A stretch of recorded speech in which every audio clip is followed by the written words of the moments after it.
Okay, so students, today we are going to see our topic is वाक्याचे प्रकार. आज आपण वाक्याचे प्रकार शिकणार आहोत. ओके, टाइप्स ऑफ सेंटेन्स हा ग्रामरचा एक पार्ट आहे, तो आज आपण शिकणार आहोत. सगळ्यात पहिले वाक्य म्हणजे काय ते आपण बघूया. वाक्य म्हणजे सेंटेंस का मीनिंग क्या है वो हमें देखना है. वेट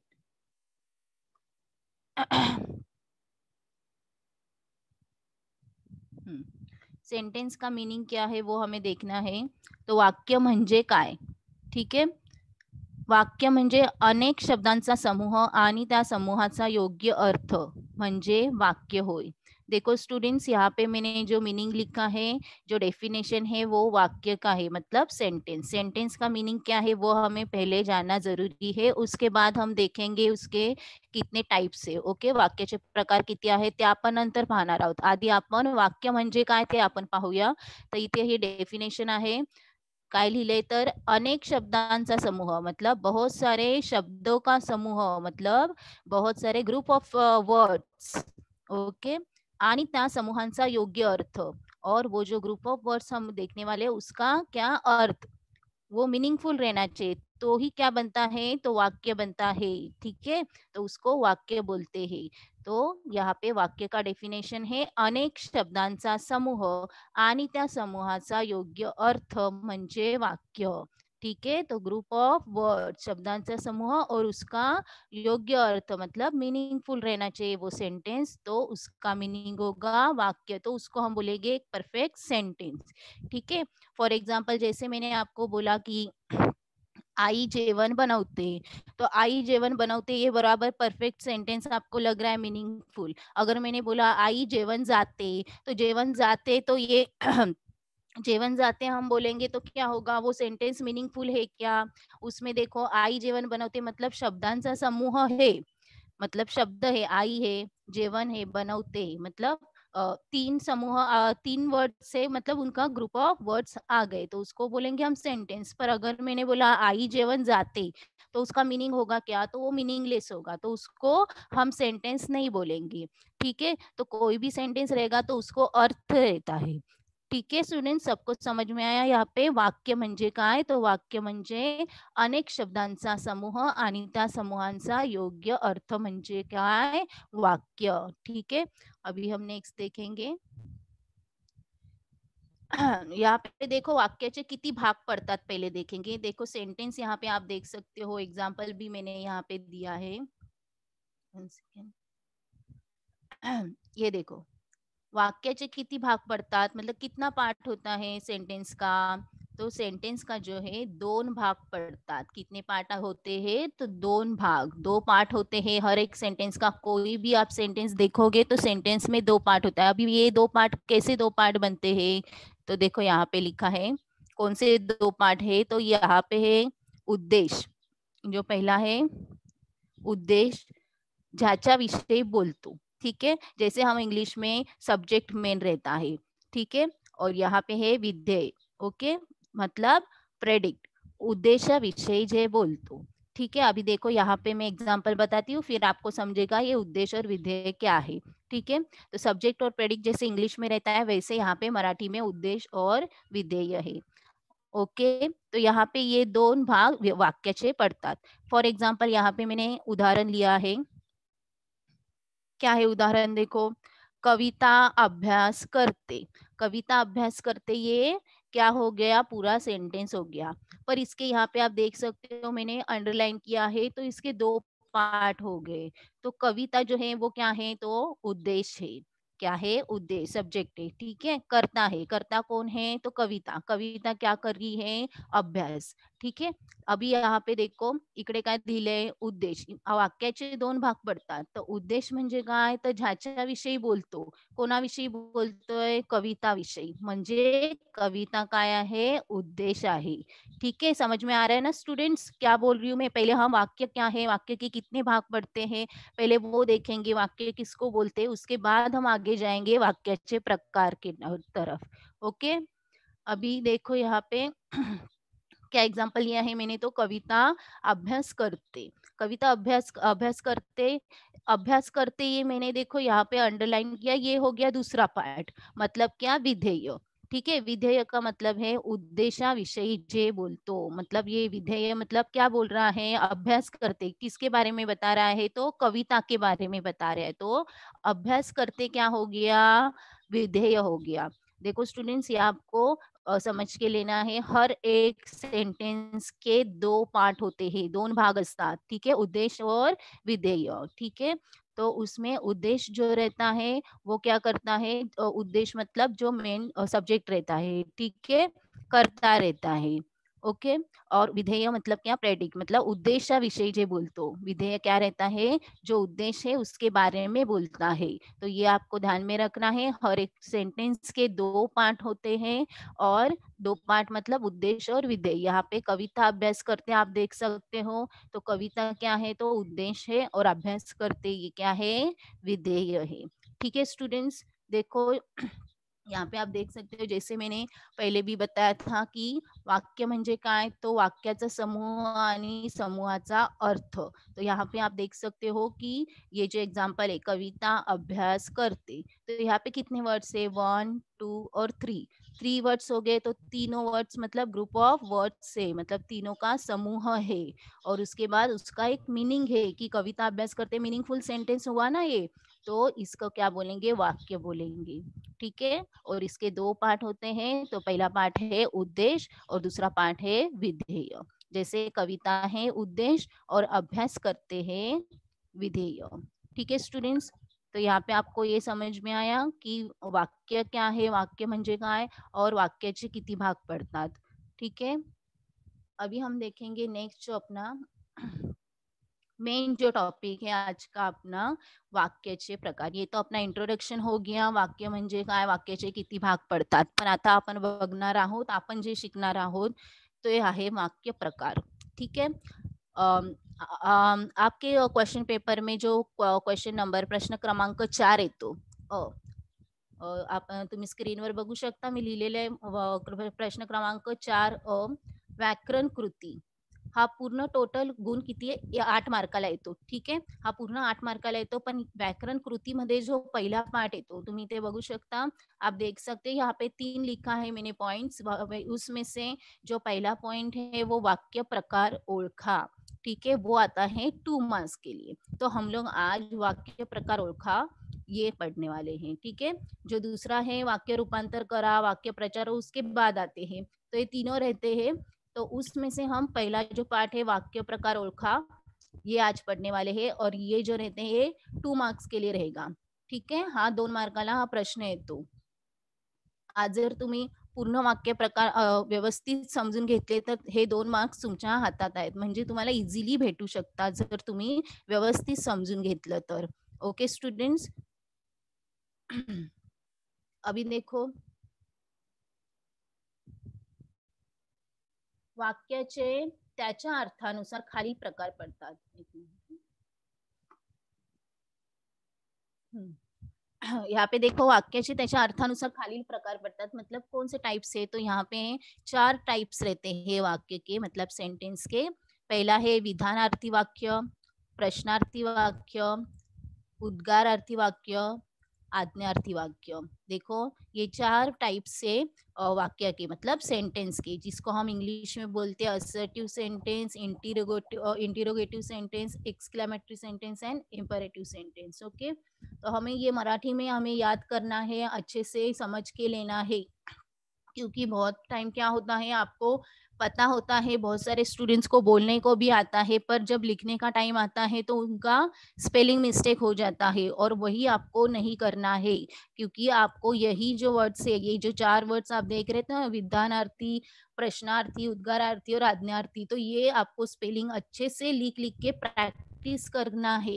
अगर ये स्पेलिंग मिस्टेक हुआ तो आपके मार्क्स गए। आपको पता है सेंटेंस विधानार्थी है, पर आप उस स्पेलिंग अगर अच्छे से वर्ड लिख नहीं पा रहे हो तो आपका कुछ फायदा नहीं है। इसके लिए उसका वो जो वर्ड्स है उसको बार बार लिख के आपको प्रैक्टिस करके लेना है। ठीक है स्टूडेंट्स, बहुत टाइम क्या होता है, most of the time Hindi वाले स्टूडेंट्स क्या करते हैं, हिंदी वाले ही नहीं तो दूसरे भी स्टूडेंट्स मोस्टली कंफ्यूज होते हैं, क्योंकि मराठी और हिंदी में प्रश्नार्थी वाक्य को प्रश्नवाचक बोलते हैं, तो थोड़ा बहुत सेंटेंस ये वर्ड स्पेलिंग में चेंजेस रहते हैं। तो आप उतना कंफ्यूज मत हो जाओ कि मराठी में अलग बोलते हैं और हिंदी में थोड़ा अलग बोलते हैं। इसके लिए आपको वो स्पेलिंग जो है वो लिख के आपको प्रैक्टिस करना है। तो यहाँ पे जो चारों वर्ड्स है, जो विधानार्थी है, प्रश्नार्थी, उद्गारार्थी और आज्ञार्थी, तो अब ये आज्ञार्थी देखो, आज्ञार्थी में भी यहाँ पे आप जो हिंदी में है वो आज्ञार्थी बोलते हैं, मराठी में आज्ञार्थी बोलते हैं, तो ये सारे डिफरेंस है थोड़े बहुत। तो आपको अच्छे से करना है, याद करना है, ये जो वर्ड्स है उसको लिख के प्रैक्टिस करनी है। अगर आपको पता है सेंटेंस बराबर प्रश्नार्थी है पर आपको स्पेलिंग ही लिखने को नहीं आएगा तो कुछ भी फायदा नहीं है। ठीक है, आपको सिर्फ यही करना है। इसमें वाक्याचे प्रकारों का मतलब ये जो क्वेश्चन है उसमें आपको सिर्फ यही लिखना है, विधानार्थी वाक्य, प्रश्नार्थी वाक्य, उद्गारार्थी वाक्य, यही आंसर रहेगा आपका। तो इसके लिए आपको ये जो 4 वर्ड्स है उसका अच्छे से प्रैक्टिस करना बहुत जरूरी है। मोस्ट ऑफ द स्टूडेंट्स को पता रहता है सेंटेंस क्या है पर वो स्पेलिंग नहीं लिख पाते हैं, तो इसके लिए ये चारों वर्ड्स का अच्छे से प्रैक्टिस करो। ठीक है स्टूडेंट्स, अभी देखो यहाँ पे ये चारों टाइप्स है, हम अभी एक एक टाइप देखेंगे उसमें क्या है, उसका मीनिंग क्या है। ठीक है, और कौन से टाइप के उसमें सेंटेंस आते हैं।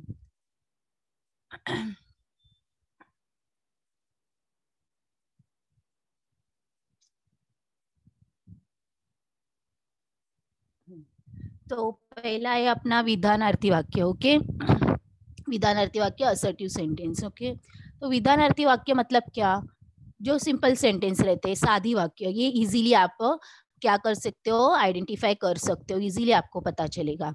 अभी विधानार्थी वाक्य मतलब क्या, उसका हम डेफिनेशन देखेंगे। ज्या वाक्यात एक सरळ विधान केलेले असते, मतलब सिंपल सेंटेंस, ओके, त्या वाक्याला विधानार्थी वाक्य असे म्हणतात। देखो, सिंपल सेंटेंस रहता है और एक विधान किया रहता है, जैसे लास्ट में उसके क्या रहता है, फुल स्टॉप रहता है एंडिंग में। ठीक है, सादी वाक्य, सिंपल सेंटेंस, तो उसको विधानार्थी वाक्य हम बोलेंगे। मतलब विधान किया है, कुछ बताया है किसी के बारे में या कुछ इंफॉर्मेशन हमें उसमें मिल रही है, तो वो हो गया सिंपल सेंटेंस। देखो यहाँ पे एग्जाम्पल दिया है, उदाहरणार्थ राजू आंबा खातो। अभी राजू आंबा खातो, इसमें क्या पता चल रहा है कि राजू क्या कर रहा है, तो आंबा खातो, आप देख सकते हो पिक्चर में। तो राजू आंबा खातो, तो ये सिंपल सेंटेंस हो गया, देख सकते हो आप, लास्ट में एंड में क्या है, फुल स्टॉप है। तो इसमें हमें पता चलता है कि ये सिंपल सेंटेंस, इसमें कुछ भी दूसरा नहीं दिया है, सिर्फ राजू के बारे में बता रहा है कि ये क्या खा रहा है।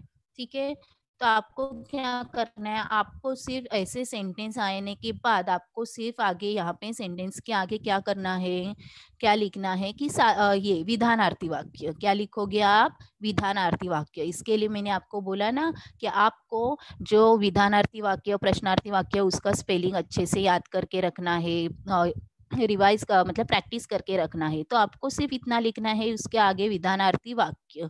ठीक है, अगर ऐसे एग्जाम में आता है कि राजू आंबा खातो, तो आपको क्या लिखना है, तो विधानार्थी वाक्य।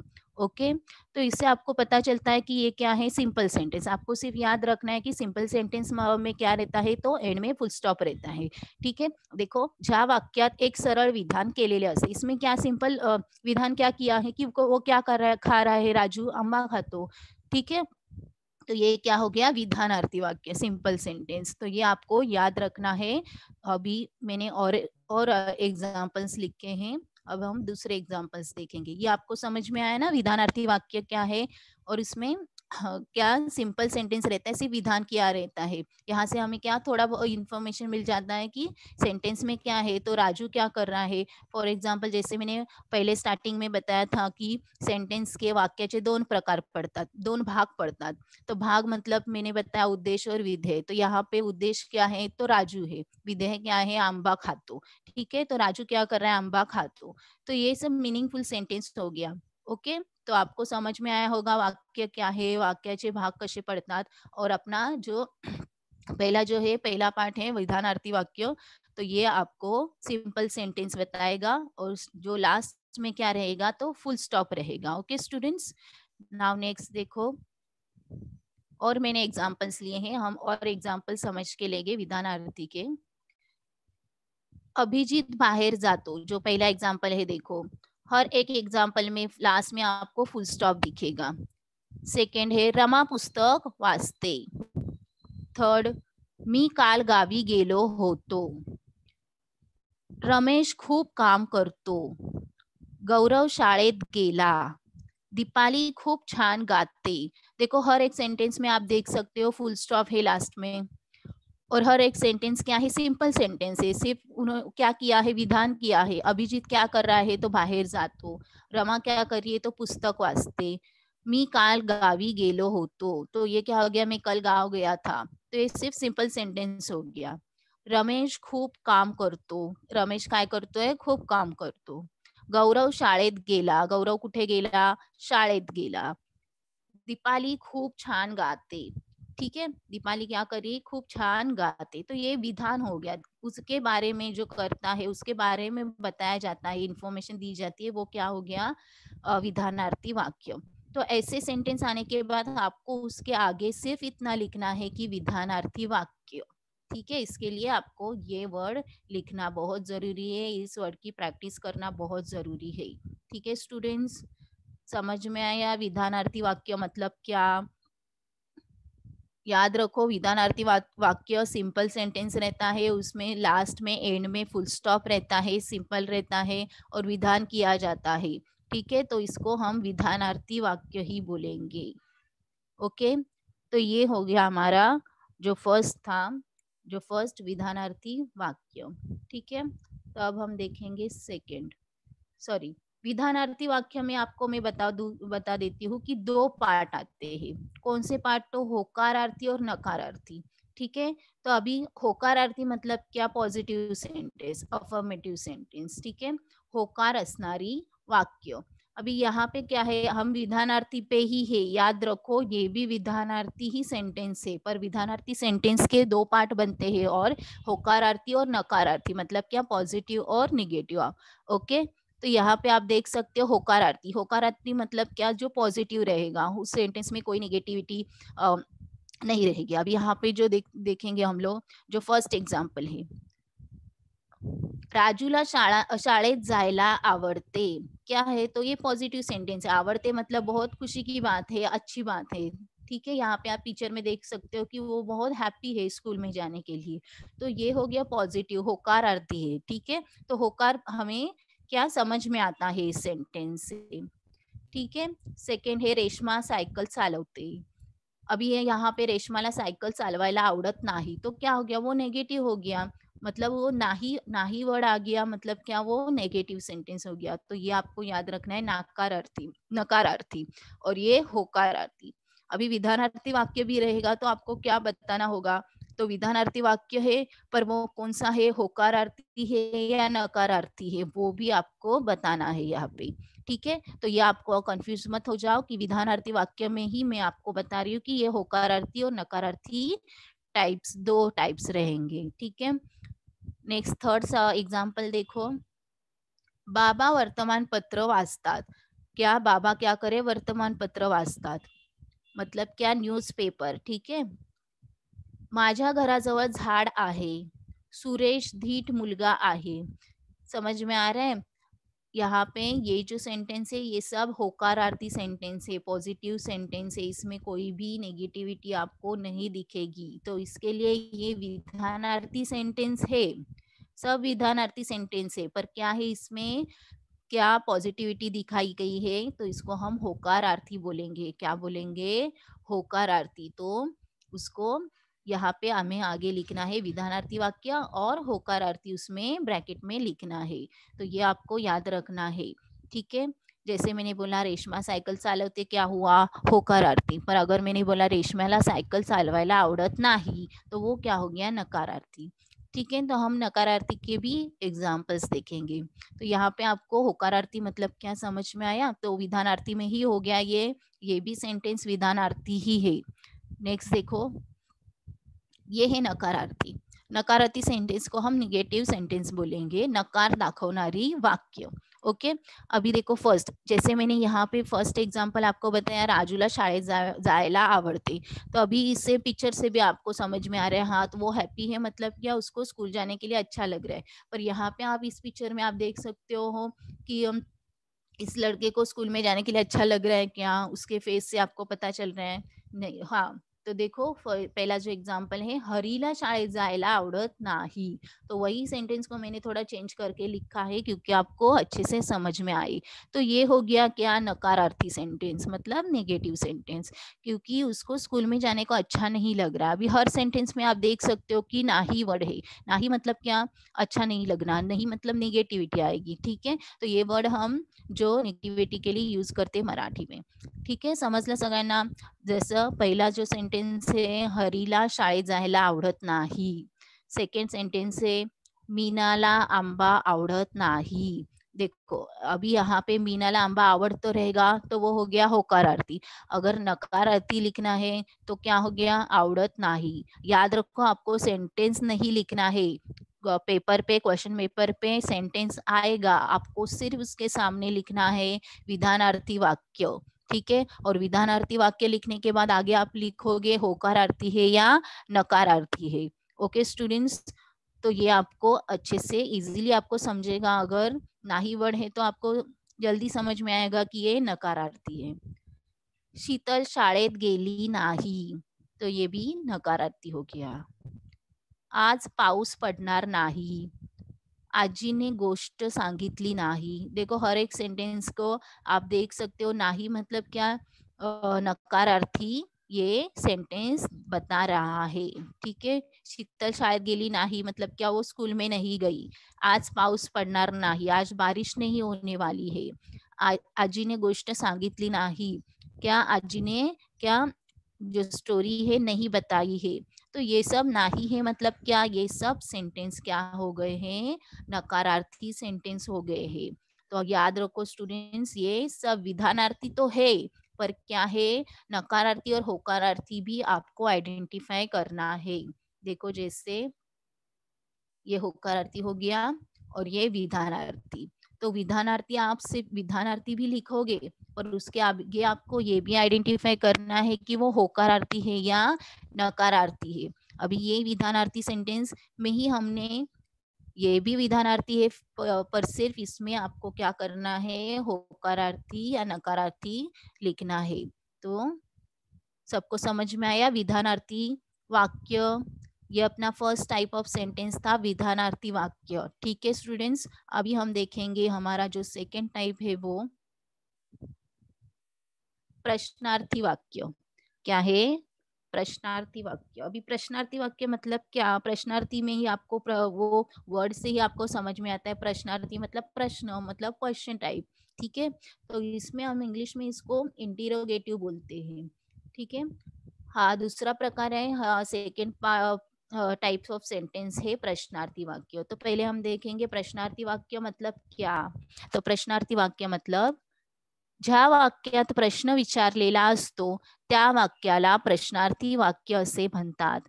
देखो ये कितना इजी है, जिस सेंटेंस में क्वेश्चन पूछा जाता है उस सेंटेंस को प्रश्नार्थी वाक्य बोलते हैं। अभी ये तो सबसे इजी है, इसको क्या, हमें वाक्याच्या शेवटी क्वेश्चन मार्क, मतलब ये जो मार्क है प्रश्न चिन्ह बोलते इसको, ठीक है, असे असते, ठीक है। ये इससे ही आपको समझ में आएगा प्रश्नार्थी वाक्य क्या है। अभी प्रश्नार्थी मतलब सबको पता है कि क्वेश्चन पूछा जाता है, तो ये आप इजीली आइडेंटिफाई कर सकते हो। पर आपको क्या करना है, ये जो मैंने स्पेलिंग बोला ना, ये आपको अच्छे से लिखने की प्रैक्टिस करनी है। ओके स्टूडेंट्स, अगर ये आपको लिखने को आएगा तो आपको मार्क्स मिलेंगे। ओके, अभी यहाँ पे देखो एग्जाम्पल क्या दिया है, उदाहरण, तू अभ्यास केला का।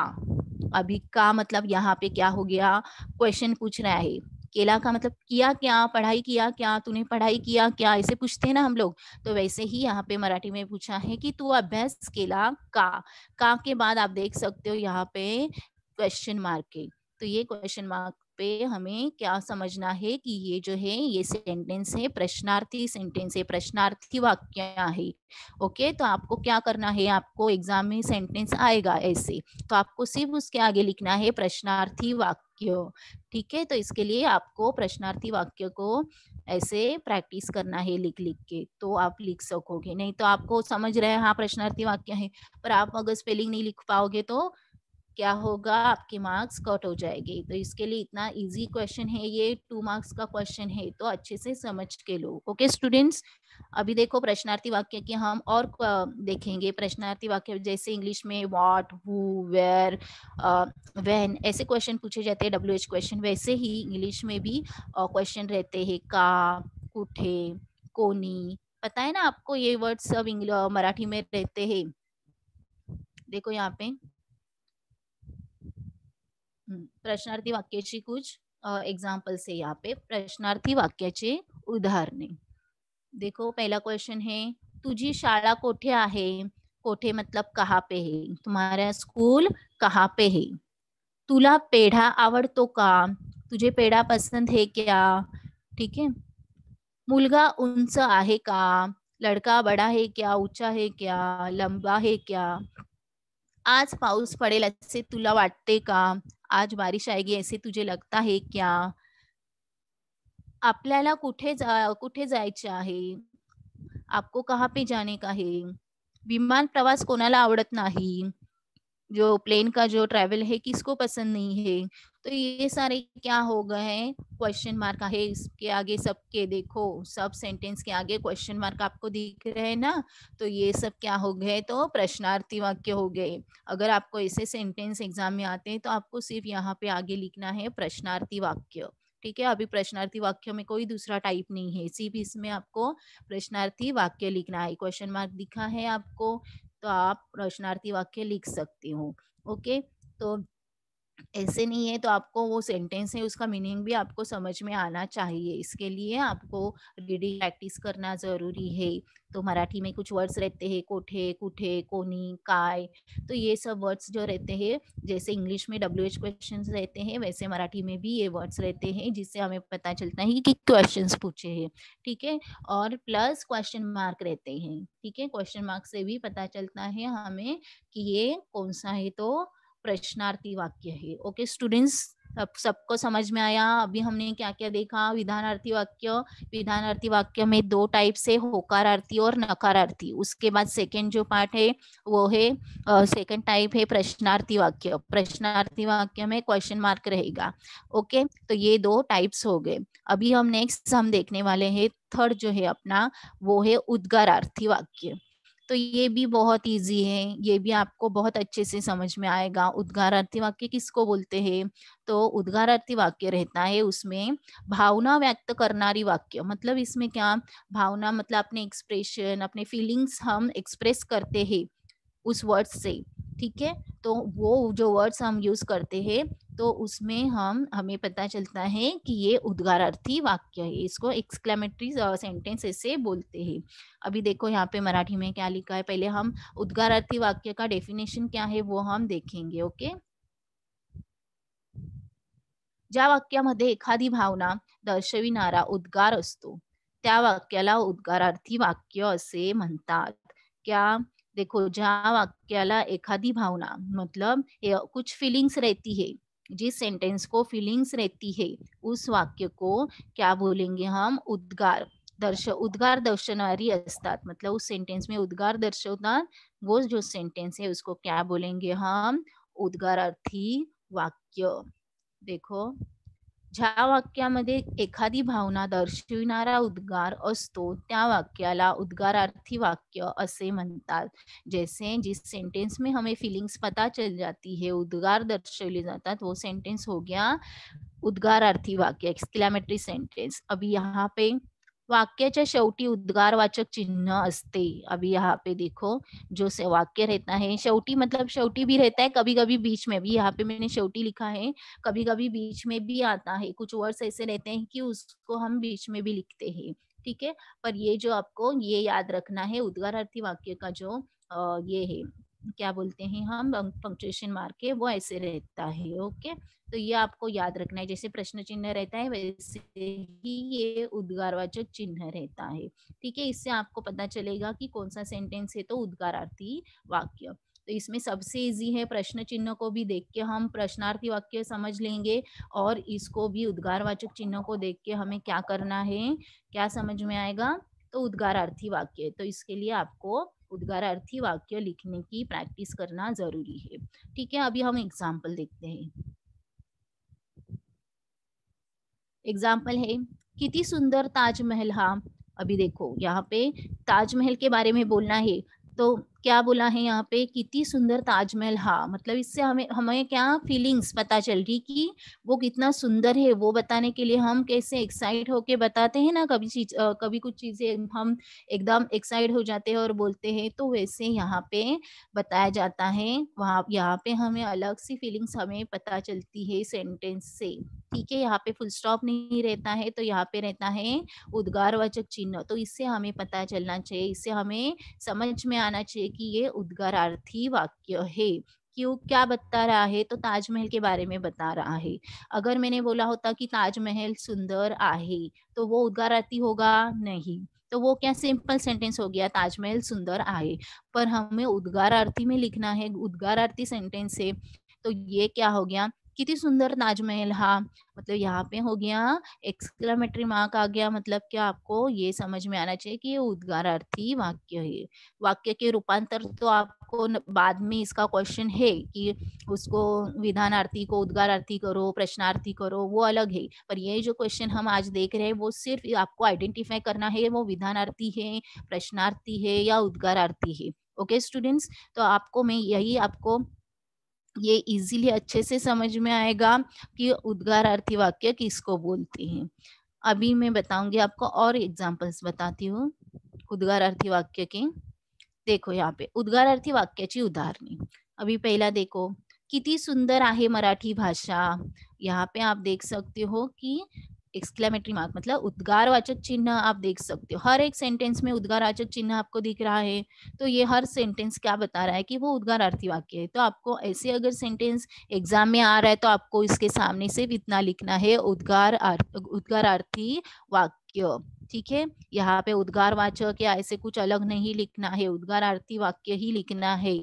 ओके स्टूडेंट्स, तो याद रखो इसको अच्छे से, क्या प्रैक्टिस करके रखो, उद्गारार्थी वाक्य किसको बोलते हैं और कैसे लिखा जाता है, वो लिख लिख के आपको प्रैक्टिस करना है। अगर आपको पता है उद्गारार्थी वाक्य क्या है पर आपको लिखने को ही नहीं आएगा तो प्रॉब्लम होगा, तो आपको मार्क्स नहीं मिलेंगे, कितना भी आप लिखो पर स्पेलिंग अगर रॉन्ग होगा तो वो रॉन्ग ही आएगा।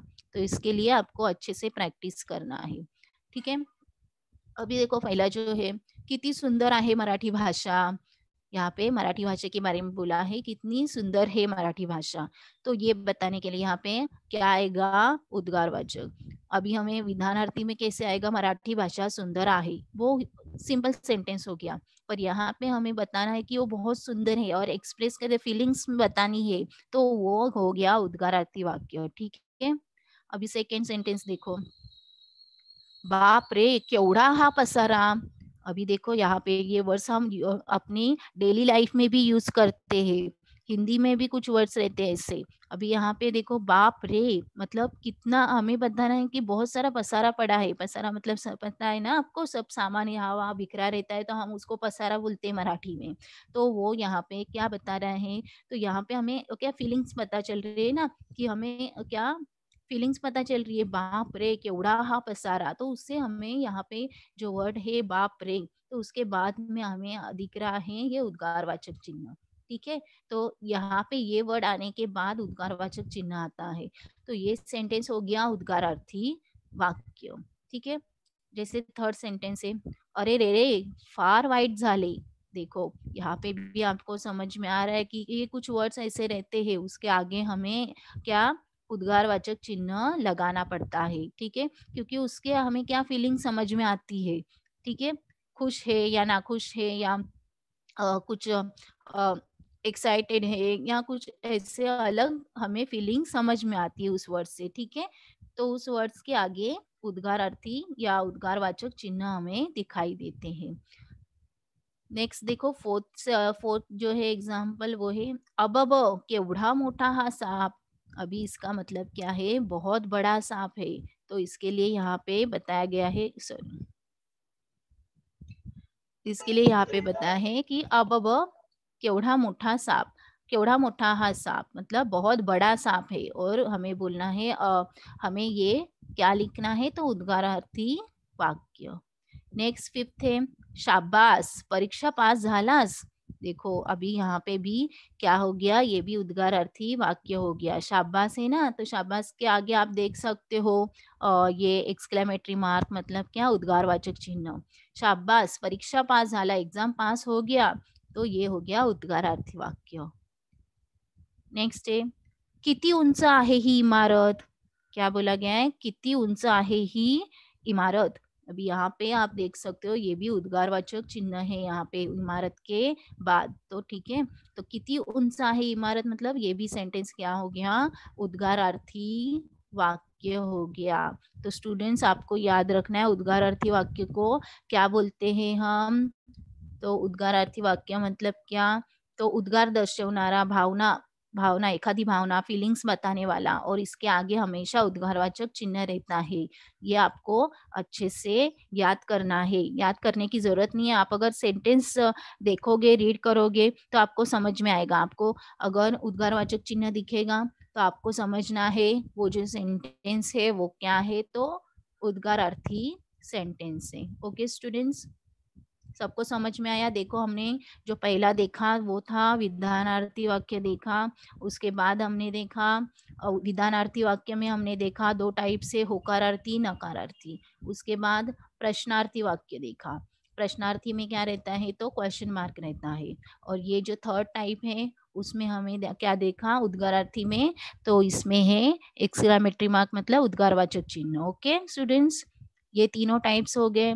अभी हमें देखना है फोर्थ टाइप, जो लास्ट है अपना वो आज्ञार्थी वाक्य। कौन सा है, आज्ञार्थी इंपरेटिव सेंटेंस। अभी इंपरेटिव सेंटेंस में क्या है, आज्ञार्थी, इसमें क्या रहता है।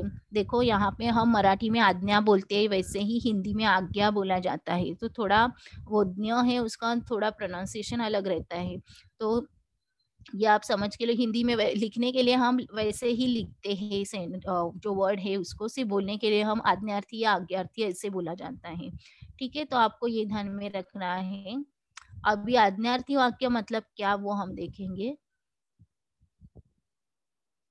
ज्या वाक्यामुळे आज्ञा सल्ला उपदेश, अभी यहाँ पे देखो ज्या वाक्यामुळे आज्ञा सल्ला उपदेश, ये वर्ड्स आपको देखने, आज्ञा सल्ला उपदेश विनंती इत्यादी अर्थांचा बोध होतो त्या वाक्याला आज्ञार्थी वाक्य असे म्हणतात। जिस सेंटेंस में आज्ञा रहती है मतलब कुछ ऑर्डर बताया जाता है, एडवाइस दिया जाता है, कुछ मैसेज दिया बताया जाता है, या कुछ विनंती की जाती है, तो उसको क्या बोलेंगे हम, आज्ञार्थी वाक्य। तो यहाँ पे आप देख सकते हो पिक्चर में, यहाँ पे मैंने एग्जाम्पल लिखा है मुलांनो रांगेत चाला। जैसे टीचर स्टूडेंट्स को बोलते हैं ना कि स्टूडेंट्स लाइन में चलो, तो यहाँ पे मराठी में क्या बोला है, मुलांनो रांगेत चाला। रांगेत चाला मतलब क्या दिया है, आज्ञा दी है ना, जो मतलब जो बड़े लोग हमें ऑर्डर देते हैं तो वो हो गई आज्ञा।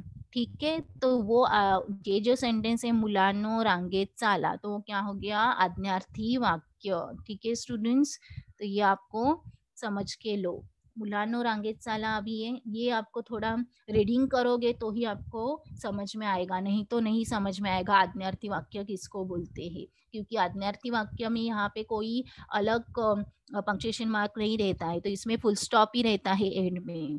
तो आपको वो अच्छे से रीड करके वो सेंटेंस का मीनिंग क्या है वो पता चलेगा, तो ही आपको समझेगा वो आज्ञार्थी है क्या। क्योंकि बहुत सारे स्टूडेंट्स विधानार्थी और आज्ञार्थी वाक्य रहते हैं, उसमें कंफ्यूज हो जाते हैं।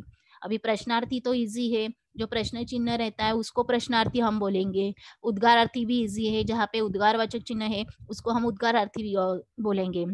पर यहाँ पे जो आज्ञार्थी वाक्य है उसको हमें सेंटेंस रीड करके उसका मीनिंग अगर आपको समझ में आएगा तो ही आप लिख पाओगे वो आज्ञार्थी है क्या। ठीक है, अभी यहाँ पे मुलांनो रांगेत चाला, तो ये क्या हो गया, ऑर्डर हो गया, आज्ञा हो गई। टीचर स्टूडेंट को बोल रही है, तो वो आज्ञार्थी वाक्य हो गया। तो इसके लिए आपको तो सेंटेंस रीड करना है और उसका मीनिंग भी समझ के लेना है, तो ही आपको समझेगा कि वो आज्ञार्थी वाक्य है। ओके स्टूडेंट्स, अभी देखो आगे नेक्स्ट, मैंने और एग्जाम्पल लिखे हैं। तुझे पुस्तक मला दे, जैसे हम किसी को ऑर्डर करते हैं वैसे सेंटेंस रहते हैं यहाँ पे। रूपाली जेवण बनव, देखो रूपाली जेवण बनव ऐसे बोला है, ठीक है। मतलब क्या, किसी को कुछ बताया गया है, ऑर्डर दिया गया है, काम दिया गया है, तो वो आज्ञा हो गई, ठीक है। कृपया शांत बसा, अभी कृपया शांत बसा मतलब क्या, विनंती हो गई। विनंती, हम कृपया वर्ड यूज करते मतलब प्लीज बोलते हैं ना हम, प्लीज चुप बैठिए, तो प्लीज शांत बैठिए, तो ये हो गया आज्ञार्थी हो गया। इसमें आपको सिर्फ आज्ञार्थी वाक्य लिखना है, बाकी कुछ नहीं लिखना है, ठीक है। ऐसे अगर सेंटेंस आएगा एग्जाम में तो आपको क्या करना है, वो सेंटेंस का मीनिंग समझ के लेना है और सेंटेंस के आगे लिखना है आज्ञार्थी वाक्य, बस। मतलब क्या कि ये आज्ञार्थी वाक्य हो गया, तो ये आपको स्पेलिंग अच्छे से याद करना है, प्रैक्टिस करना है और वो लिखना है।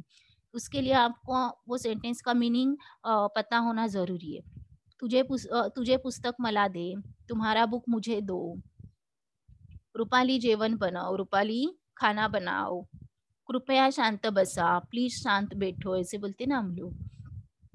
नेक्स्ट देखो फोर्थ वाला है, प्राणी मात्रांवर दया करा, यहाँ पे उपदेश दिया गया है, ठीक है। प्राणी मात्रांवर दया करा, नेहमी खरे बोलावे, छत्री घेऊन जा, तो आपको समझ में आया होगा। तो हर एक सेंटेंस में आज्ञा दी गई है, ये सिंपल सेंटेंस नहीं है, याद रखो।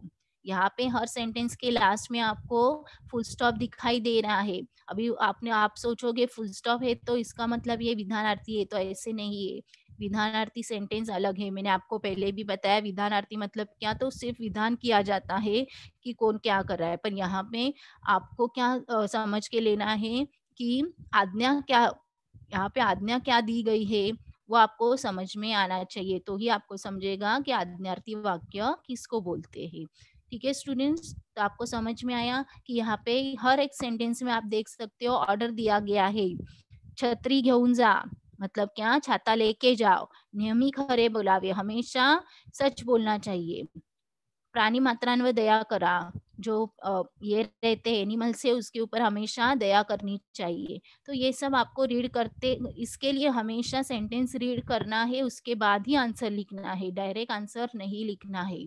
सेंटेंस रीड करना है, उसका मीनिंग समझ के लेना है, फिर उसके आगे आपको क्या करना है, सेंटेंस का कौन से टाइप का सेंटेंस है वो आपको लिखना है। ओके स्टूडेंट्स, आपको समझ में आया सब। देखो वाक्य के प्रकार है 4, विधानार्थी है, ये देखो मैं फिर से आपको एक बार रिवाइज कर देती हूँ चारों। देखो एक मिनट, देखो 4 प्रकार है, कौन से 4 प्रकार है, तो विधानार्थी है, प्रश्नार्थी है, उद्गारार्थी है और आज्ञार्थी है। याद रखो चारों इसके आपको स्पेलिंग याद रखना है, लिख के प्रैक्टिस करना है। उसके बाद जो पहला है विधानार्थी वाक्य, सिंपल सेंटेंस रहेगा, उसके आगे लास्ट में फुल स्टॉप रहेगा, ठीक है। तो विधानार्थी और आज्ञार्थी में कंफ्यूज मत हो जाओ, विधानार्थी में कुछ भी आज्ञा वगैरह कुछ नहीं रहता है, याद रखो। विधानार्थी में 2 टाइप से 2 पार्ट रहते हैं, जैसे होकारार्थी है और नकारार्थी। आपने देखा होकारार्थी में मतलब क्या, पॉजिटिव सेंटेंस रहता है, और नकारार्थी मतलब क्या, नेगेटिव सेंटेंस। तो यहाँ पे आपको मैंने वो भी एक्सप्लेन किया है आपको। आई होप आपको सबको समझ में आया होगा होकारार्थी और नकारार्थी क्या है, ठीक है। नकारार्थी में हम जो नाही के वर्ड्स यूज करते हैं तो वो हो गया नेगेटिव सेंटेंस नकारार्थी, पर ये याद रखो ये सब विधानार्थी वाक्य ही है, ओके। उसके बाद हमने देखा प्रश्नार्थी वाक्य में क्या देखा, तो जिस सेंटेंस के आगे प्रश्न चिन्ह रहता है वो हो गया प्रश्नार्थी वाक्य। नेक्स्ट हमने कौन सा देखा, तो उद्गारार्थी वाक्य। तो उद्गारार्थी वाक्य में हमने क्या देखा, जिस सेंटेंस के आगे क्या उद्गारवाचक चिन्ह रहता है वो सेंटेंस हो गया उद्गारार्थी वाक्य। और आज्ञार्थी वाक्य यह आपको थोड़ा अच्छे से समझ के लेना है, और मैक्सिमम जितने आपको एग्जाम्पल मिलेंगे उतने आप लिख के प्रैक्टिस करो और समझ के लो। जितना आपके बुक में डाइजेस्ट में जितने एग्जाम्पल्स आपको मिलेंगे उतना आप कलेक्ट करके रखो, फिर आपको आपकी अच्छे से प्रैक्टिस होगी। ठीक है स्टूडेंट्स, तो इसमें आपको सिर्फ इतना करना है कि जो सेंटेंस आपको एग्जाम में दिया जाएगा उसके आगे सिर्फ लिखना है कि वो विधानार्थी वाक्य है, प्रश्नार्थी वाक्य है, उद्गारार्थी वाक्य है या आज्ञार्थी वाक्य। जैसे फॉर एग्जाम्पल यहाँ पे मैंने कुछ सेंटेंसेस लिखे हैं देखो, और उसके आगे आंसर लिखा है, तो आपको सेम ऐसे ही लिखना है। जो सेंटेंस मिलेगा उसके आगे आपको क्या करना है, लिखना है। अभी देखो फर्स्ट जो ये मैंने कुछ एग्जाम्पल्स एक साथ लिखे हैं। पहिला जो सेंटेंस है देखो, लहान मुलांनी आगी सोबत खेळू नये। तो ये भी उपदेश हो गया कि बच्चों को क्या आग के साथ खेलना नहीं चाहिए, तो ये आज्ञार्थी वाक्य है। ठीक है, मनोज अभ्यास कर, मनोज अभ्यास कर, मनोज को ऑर्डर दिया जा रहा है तो उसको आज्ञार्थी वाक्य आएगा। बाबा डॉक्टर कडे जा, तो बाबा को बोल रहे हैं कि डॉक्टर के पास जाने के लिए। ठीक है, आज्ञार्थी हो गया। ये सब तीनों आज्ञार्थी है। ओके, अरे वाह कितनी सुंदर घर आहे। अभी ये वर्ड्स आपको मैंने बताया ना कि इसके उद्गारवाचक चिन्ह आ गया, मतलब क्या हो गया, उद्गारार्थी वाक्य। मला चहा अजिबात आवडत नाही, ये विधानार्थी वाक्य हो गया, पर वो विधानार्थी क्या हो गया, नकारार्थी वाक्य हो गया। समझ में आ रहा है आपको, मैंने जैसे बताया था ना कैसे कि सब सेंटेंस कैसे लिखने हैं, और आज्ञार्थी, उद्गारार्थी, प्रश्नार्थी, ऐसे आपको हर एक सेंटेंस के आगे आपको क्या लिखना है, आंसर लिखना है। ओके, तो अच्छे से प्रैक्टिस करो चारों टाइप्स की वाक्यांचे प्रकार। Okay okay students, okay, thank you. Thank you madam.